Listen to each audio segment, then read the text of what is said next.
Alright, so this is part 2 continued. So for the next one I have Stone Temple Pilots album number 4.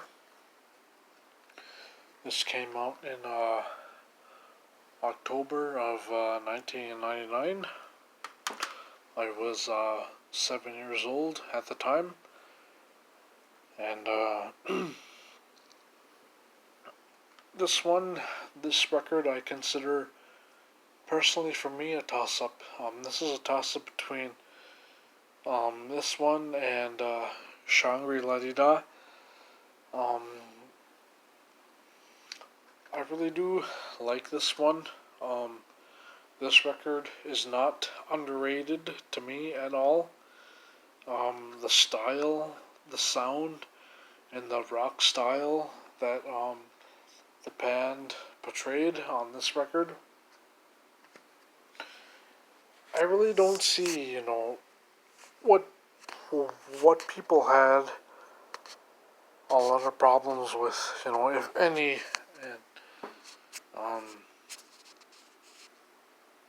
overall, I would give this I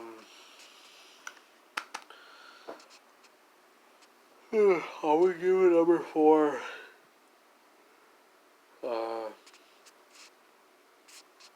A pretty solid 4.5 stars out of 5. Once again, I am praising this CD for the overall diverseness. The Leo brothers are extremely creative. You can't doubt that. You got Scott Weiland, who I really wouldn't call his lyrics weak, but when you got somebody who try to write about their divorce problems, coupled with their possible drug use and jail time that they had to serve, I really wouldn't I wouldn't call that 5-star writing, but that's not exactly something that you should shun them for. Because the dude, aside from his solo record that he released a year prior, he's trying on this record. Scott is trying to convey what's been what he was feeling and what was going on in his life at the time of writing number 4. He wasn't perfect, but he did his best to convey all the shit that was going on in his life into words to go on this record to complement the music. How can you shade him for that? And next I have the infamous 5th record, Shangri-La-Di-Da. That one is my most favorite STP album, hands down. I give that one a full 5 out of 5. Once again, I'm praising the creativity. I am praising basically the overall diversiveness, the musical diversiveness on this record. Whether or not they were trying to copy Linkin Park, or whether or not they were trying to be part of the new metal scene, that's up to other people for interpretation. But I understand that Shangri-La-Di-Da did not get a lot of love, a lot of praise.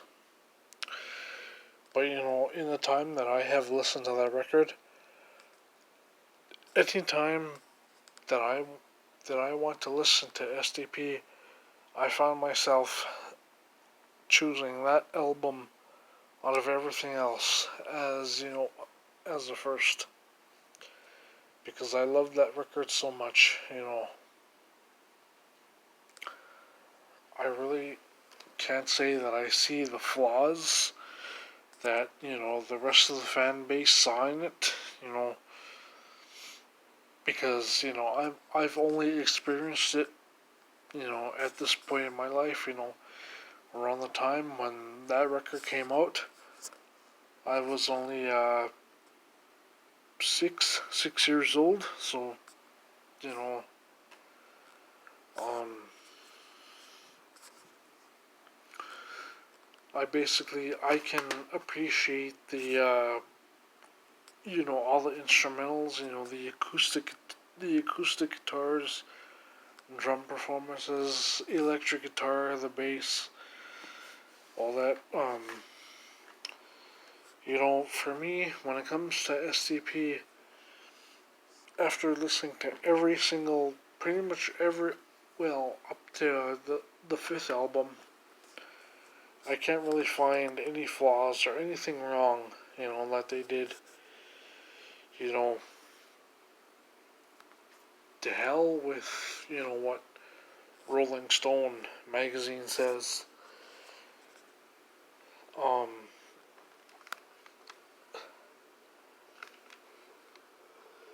that record, to be, is pretty much timeless. And I really don't know what else to say about it. Other than next year in, 2021, the 20th anniversary of that record is going to come up. And when it does, I say to the band, go all out. Fucking do whatever you have to re-promote and regenerate any interest in that album, because that really is by far one of your best works. It probably didn't seem like it, at the time, but pretty much up until now, as far as I'm concerned, STP's Shangri-La-Di-Da has stood a test of time, pretty much a time of its own.